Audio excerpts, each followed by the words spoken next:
வணக்கம், என் பேர் கார்த்திகேயன். நான் இங்கே குறிச்சி பொள்ளாச்சி மெயின் ரோட்டில் நாங்கள் சூப்பு கடை வச்சுருக்கோம். நாங்கள் ஒரு டைம் வெளியே போயிருந்தப்போ இந்த காஃபி நம்ம குடிச்சிருந்தோம். டான் டீ நாங்கள் டேஸ்ட் பண்ணியிருந்தோம். சரி, எங்களுக்கு பிடிச்சிருந்தது, நல்ல டேஸ்ட் நல்லா இருந்ததுனால சரி நாங்கள் இங்கேயும் போட்டு பண்ணலாம் அப்படிங்கிற ஐடியாவில் நாங்கள் பிளான் பண்ணோம். ஸோ இந்த டான் டீ அவரை நாங்கள் காண்டாக்ட் பண்ணியிருந்தோம். மிஷின் ரன் பண்ணிகிட்டு இருக்கோம். 2 months-ஆக நாங்கள் ரன் பண்ணிகிட்டு இருக்கோம். ஆல்மோஸ்ட் எங்களுக்கு ஆல்ரெடி சூப்புக்கு இருந்த கஸ்டமரோட இப்போ கொஞ்சம் ஈக்குவலாக டீ காஃபிக்காகவும் எனக்கு கஸ்டமர்ஸ் அதிகமாக இருக்காங்க. டீ நாங்கள் ட்ரை பண்ணும்போது பார்த்தீங்கன்னா நல்லா க்ரீமியாக நல்லா இருந்தது.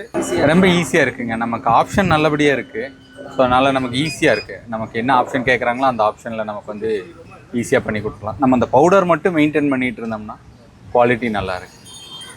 ஃபீட்பேக் பார்த்தீங்கன்னா கஸ்டமர்கிட்ட இருந்தும் நல்ல ஃபீட்பேக் இருக்குது. ஒரு சிலர் மிஷின் டீ தானா அப்படின்னு ஒரு கேள்வி வரும். நாங்கள் கொடுத்து பார்ப்போம், கொடுத்து நீங்கள் டேஸ்ட் பண்ணி பாருங்க அப்படிங்கிறோம். டேஸ்ட் பண்ணிட்டு பார்த்தீங்கன்னா ஒரு டீக்கு பதிலாக மறுபடியும் 2 டீ இல்லை மற்ற கூட இருக்கிறவங்க எல்லாருமே குடிச்சு படுத்து தான் போகிறாங்க. எங்கேஜ் காலேஜ் ஸ்டூடெண்ட்ஸ் எல்லாருமே நல்லபடியாக குடிச்சிட்டு நல்லா இருக்கு. ஃபீட்பேக் நல்லா இருக்கு. ஈக்குவலாக கஸ்டமர்ஸ் எனக்கு இன்க்ரீஸ் ஆயிருக்காங்க இந்த டீ காஃபினால. சர்வீஸ் பார்த்தீங்கன்னா நம்ம காலையில் ஏதாவது சர்வீஸ்க்காக கூப்பிட்டாலும் ஆன்லைனில் சொல்லிடுவாங்க, நம்மளே பண்ணிக்கலாம். மற்றபடி மேஜராக இருக்குது அவங்க பண்ணி தரணும்னா இமீடியட்டாக ஒரு 1 hour பண்ணிடுவாங்க. டிஸ்டன்ஸை பொறுத்து ஒரு 1 hour 1.5 hours வந்துருவாங்க. ப்ராடக்ட் சப்ளை பார்த்தீங்கன்னா சேம் டே, நம்ம இப்போ காலையில் ஆர்டர் போட்டோம்னா சேம் டே ஈவினிங்குள்ள நமக்கு மெட்டீரியல் கிடைச்சிருது. ஸோ சர்வீஸை பொறுத்த வரைக்கும் சப்ளை பொறுத்த வரைக்கும் எனக்கு சாட்டிஸ்ஃபேக்ஷனாக இருக்குது. இதில் இது வரைக்கும் எந்த மேஜர் ப்ராப்ளமும் எனக்கு வந்ததில்லை. எனக்கு கொஞ்சம் கஸ்டமர் அதிகமான மாதிரி தான் எனக்கு ஃபீலிங் இருக்குங்க. தேங்க்யூ.